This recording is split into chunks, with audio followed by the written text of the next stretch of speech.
الله أكبر الله أكبر لا إله إلا الله والله أكبر الله أكبر ولله الحمد.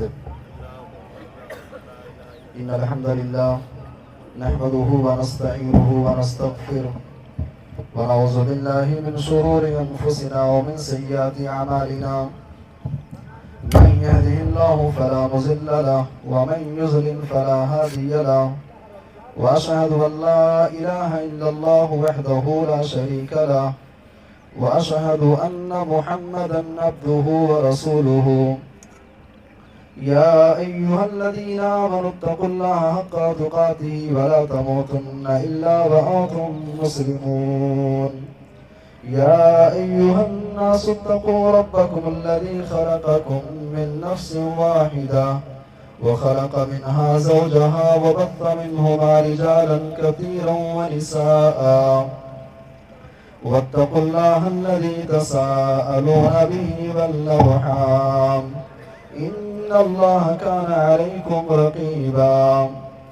يا أيها الذين آمنوا اتقوا الله وقولوا قولا سديدا يصلح لكم أعمالكم ويغفر لكم ذنوبكم ومن يطع الله ورسوله فقد فاز فوزا عظيما. أما بعد فإن خير الحديث كتاب الله وخير الهدي هدي محمد صلى الله عليه وسلم وشر الأمور محدثاتها وكل محدثة بدعة وكل بدعة ضلالة وكل ضلالة في النار. فأعوذ بالله من الشيطان الرجيم. بسم الله الرحمن الرحيم. فاذكروني أذكركم واشكروا لي ولا تكفرون. کبھی اے نوجوان مسلم تدبر بھی کیا تو نے، وہ کیا گردوں تھا تو جس کا ہے ایک ٹوٹا ہوا تارا. گوا دی ہم نے جو اسلاف سے میراث پائی تھی، ثریا سے زمین پر آسمان نے ہم کو دے مارا.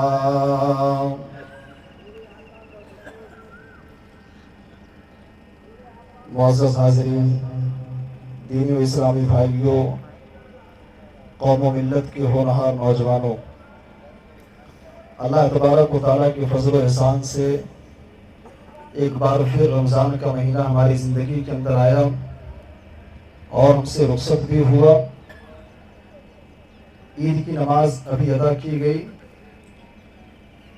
معزز سامعین کرام، جب آپ قرآن کریم کے اندر رمضان کے تعلق سے مطالعہ کریں گے، پڑھیں گے، تو ایک بڑی عجیب بات آپ کو نظر آئے گی.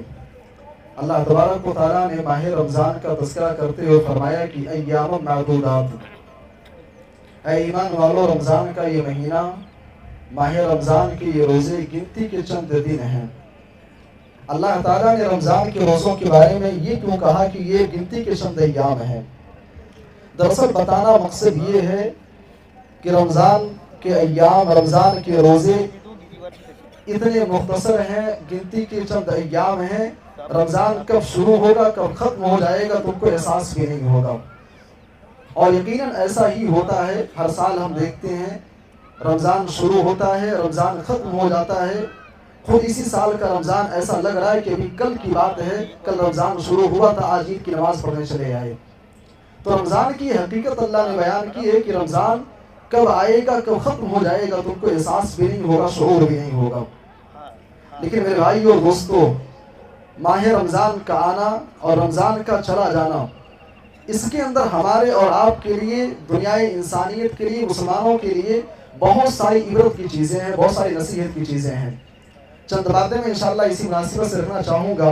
دا میسج آف رمضان، رمضان کا پیغام. جب آپ رمضان کے مہینے پر غور کریں گے تو آپ کو نظر آئے گا کہ رمضان کا مہینہ ہمیں بہت کچھ سکھاتا ہے. رمضان کا سب سے پہلا پیغام ہمارے اور آپ کے لیے ہے اطاعت رسول کو لازم پکڑو. رمضان ہمیں سکھاتا ہے کہ اللہ کے رسول کی زندگی کو اپنے لیے اسوہ اور نمونہ بناؤ.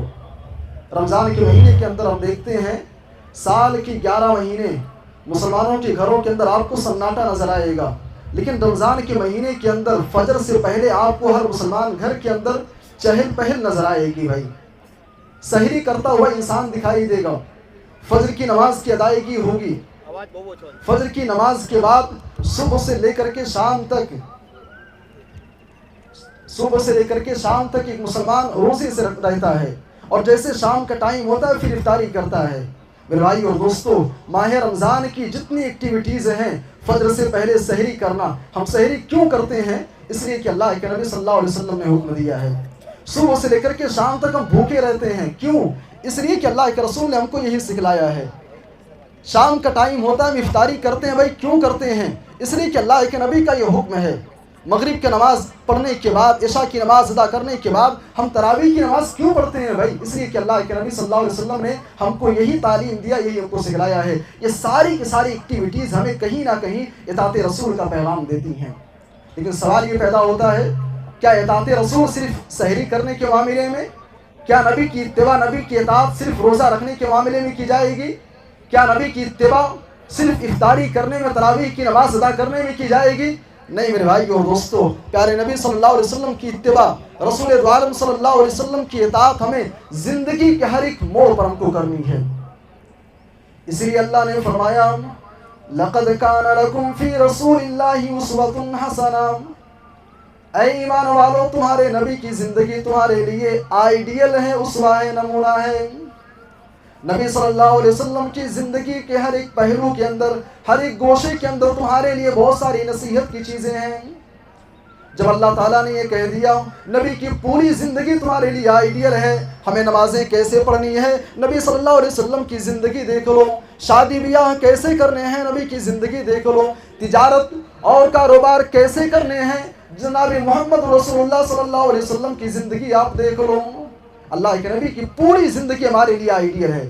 زندگی کے ہر ایک موڑ پر ہمیں اتباع رسول کو لازم پکڑنا پڑے گا.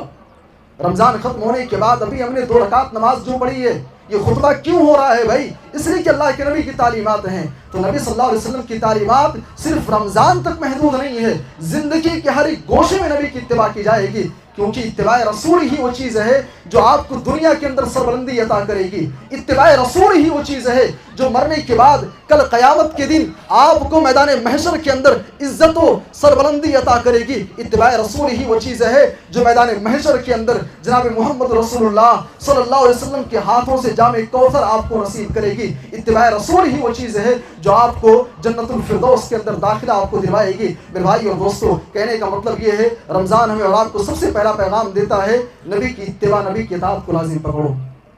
اور آگے بڑھیے. رمضان کا یہ مہینہ ہمیں اور آپ کو کچھ اور سکھلاتا ہے بھائی. رمضان کا یہ مہینہ ہمیں سکھلاتا ہے you can change yourself. Ramzan ہمیں بتاتا ہے کہ آپ خود کو تبدیل کر سکتے ہو. سال کی 11 مہینے ہماری ڈیلی روٹین کیا ہے بھائی؟ سال کی 11 مہینے ہم صبح میں ناشتہ کرتے ہیں، دوپہر میں کھانا کھاتے ہیں، عصر کے بعد پھر چائے پانی کرتے ہیں، مغرب کے بعد کھانا کھاتے ہیں. لیکن جیسے رمضان کا مہینہ آتا ہے، انسان مسلمان صبح کا ناشتہ بھول جاتا ہے، دوپہر کا کھانا نہیں کھانا ہے بھائی، عصر کے بعد چائے پانی کی یہ ہوٹل بازی بند کرنی ہے. میرے بھائی اور دوستو، یہ ساری کی ساری چیزیں ہمیں اور آپ کو پیغام دیتی ہیں، یہ چیزیں ہم کو سکھلاتی ہیں. You can change yourself. Ramzan کے مہینے میں کھانا چھوڑ سکتے ہو، رمضان کے مہینے میں پانی چھوڑ سکتے ہو. کھانا حلال ہے، پانی حلال ہے، لیکن نبی کا آرڈر ہے، قرآن کا آرڈر ہے، اسلام کی تعلیمات ہیں. انسان کھانا چھوڑ دیا، پانی چھوڑ دیا. You can change yourself. Ramzan سکھلاتا ہے، اے مسلمان تو جھوٹ بولنے کا عادی ہے، you can change yourself. اے مسلمان تو غیبت کرنے کا عادی ہے، you can change yourself. Ramzan ہمیں سکھلاتا ہے، اے مسلمان تو جھوٹ بولنے کا عادی ہے، سود خوری کرنے کا عادی ہے، you can change yourself. Ramzan ہمیں سکھلاتا ہے، اے مسلمان تو شراب پینے کا عادی ہے، تو نشے کا عادی ہے، you can change your self. ماہ رمضان ہمیں سکھلاتا ہے ایسی کون سی برائیاں ہیں، ایسی کون سی خامیاں ہیں جس کو تو چینج نہیں کر سکتا ہے، اپنی زندگی کو تبدیل کر سکتا ہے. میرے بھائی اور دوستو، یہ ماہ رمضان کا دوسرا پیغام ہے. اسی طریقے سے رمضان کا یہ مہینہ ہمیں اور آپ کو ایک پیغام یہ بھی دیتا ہے. رمضان ہمیں سکھاتا ہے you were not created just to eat. Ramzan ہمیں سکھلاتا ہے، اے انسان تو دنیا کے اندر صرف کھانے کے لیے نہیں پیدا ہوا ہے، صرف کھانے کے لیے پیدا نہیں ہوئے ہو. رمضان کے مہینے میں ہم دیکھتے ہیں سال کے 11 مہینے ایک مسلمان جس قدر کھانے پینے کا اہتمام نہیں کرتا ہے، رمضان کے مہینے کے اندر الحمدللہ جو کھانے کا اہتمام ہمارے یہاں ہوتا ہے، چاہے سحری کا معاملہ ہو، افطاری کا معاملہ ہو، جو اہتمام رمضان میں ہم کرتے ہیں سال کے 11 مہینے وہ چیزیں ہم کو نظر نہیں آتی ہیں۔ لیکن ایک طرف اگر کھانے کا اہتمام ہوتا ہے تو دوسری طرف ہم یہ بھی دیکھتے ہیں نمازوں کا ماحول نظر آتا ہے۔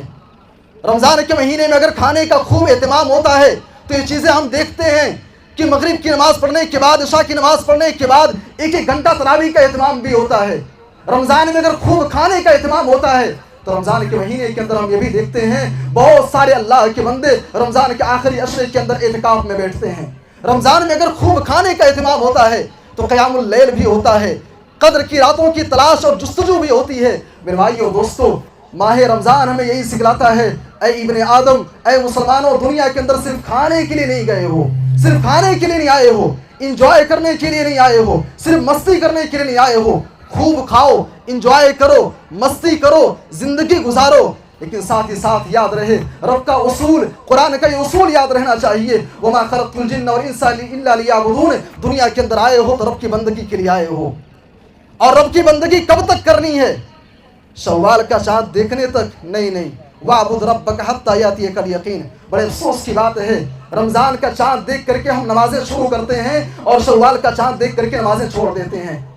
رمضان کا چاند دیکھ کر کے تلاوت قرآن کا آغاز ہوتا ہے اور شوال کا چاند نظر آنے کے بعد تلاوت قرآن ہم بند کر دیتے ہیں۔ میرے بھائی اور دوستو، وَاعْبُدْ رَبَّكَ حَتَّىٰ يَأْتِيَكَ الْيَقِينُ، اللہ تبارک و تعالیٰ اپنے پیغمبر کو خطاب کر رہا ہے، اے نبی، مرتے دم تک اپنے رب کی عبادت کیجئے، مرتے دم تک اللہ کی بندگی کرنی ہے۔ میرے بھائی اور دوستو، یہ تیسرا پیغام ہے ماہ رمضان کا کہ آپ دنیا کے اندر صرف کھانے کے لیے نہیں پیدا ہوئے ہو۔ اسی طریقے سے رمضان کا ایک اور پیغام ہے، رمضان ہمیں اور آپ کو اتحاد کا پیغام دیتا ہے۔ رمضان کے مہینے کے اندر ہم دیکھتے ہیں با جماعت نمازوں کا اہتمام، با جماعت قیام اللیل کرنا، با جماعت رمضان کے مہینے کے اندر عبادتوں کا اہتمام کرنا، اور نڑیاد کی اس وسیع و عریض گراؤنڈ کے اندر نڑیاد کے مسلمانوں کا اکٹھا ہونا۔ میرے بھائی اور دوستو، یہ ساری کی ساری چیزیں ہمیں اور آپ کو ایک پیغام دیتی ہیں، گیٹ یونائٹڈ، اے مسلمانوں متحد ہو جاؤ، اے ایمان والو اپنے اندر اتحاد کو پیدا کرو۔ اتحاد وہ طاقت ہے، وہ پاور ہے، اگر اس کو تم اپنا لو، اس کو اپنی زندگی کے اندر نافذ کر لو۔ میرے بھائی اور دوستو، تاریخ شاہد ہے، تاریخ اس بات پر گواہ ہے، اگر اتحاد کو آپس میں پیدا کر لیا جائے تو سمندر کے سینے کو چاک کیا جا سکتا ہے۔ اگر اپنے اندر اتحاد کو پیدا کر لیا جائے تو دنیا کی ایسی کوئی مضبوط طاقت نہیں ہے جس کو اپنے گھٹنوں پر ٹیکنے پر مجبور نہ کیا جا سکے۔ اگر آپس میں ہم اتحاد کو پیدا کر لیں، اتحاد وہ پاورفل ہتھیار ہے، وہ پاورفل چیز ہمارے اور آپ کے پاس آ جائے گی کہ ہم اس کے ذریعے سے دنیا کے اوپر ہم غالب ہو سکتے ہیں۔ میرے بھائی اور دوستو، رمضان کا یہ مہینہ ہمیں اور آپ کو اتحاد کا پیغام دیتا ہے، اتحاد کا پیغام دیتا ہے۔ بڑے افسوس کی بات ہے آج ہم اپنے آپ کو کتاب اللہ سنت رسول کا ماننے والا ضرور کہتے ہیں، اتباع رسول اور اتباع سنت کی باتیں ضرور کرتے ہیں، لیکن میرے بھائی اور دوستو ہماری صفوں کے اندر اتحاد نہیں ہے۔ ہم دعا کریں گے کہ اللہ ہمارے ایمان والے بھائیوں کے تئیں، جماعت و جمعیت کے تئیں، مسلمانوں کے تئیں اللہ اتحاد و اتفاق کو پیدا فرما۔ یہ چوتھا پیغام ہے رمضان کا۔ اسی طریقے سے ایک اور پیغام ہے ماہ رمضان کا۔ رمضان کا مہینہ ہمیں اور آپ کو ایک پیغام دیتا ہے، don't take away the rights of others. Ramzan یہ سکھاتا ہے، اے ایمان والو دوسروں کے حقوق مت کھاؤ، دوسروں کے حقوق مت کھاؤ۔ رمضان کے مہینے کے اندر ہم دیکھتے ہیں شام کا ٹائم ہوتا ہے، افطاری پر ہم بیٹھے ہوئے ہوتے ہیں، دسترخوان پر جو چیزیں رکھی ہوئی ہوتی ہیں اس پر ہمارا حق ہوتا ہے، گھر ہمارا ہے، دسترخوان ہمارا ہوتا ہے، افطاری کے سارے سامان ہمارے ہوتے ہیں، لیکن ہم نہیں کھاتے ہیں۔ بھائی کیوں؟ کیونکہ اللہ کے نبی نے منع کیا ہے، اذان ہوگی اس کے بعد افطاری کرنا ہے، ساری چیزیں موجود ہیں، ہم بھوکے بھی ہیں، پیاسے بھی ہیں، کھجور کو ہاتھ میں لیے ہوئے ہوتے ہیں لیکن نہیں کھا رہے ہیں۔ بھائی کیوں؟ بھائی حق ہمارا ہے، کھا سکتے ہیں، نہیں کھاتے ہیں، کیوں؟ اس لیے کہ شریعت نے منع کیا ہے۔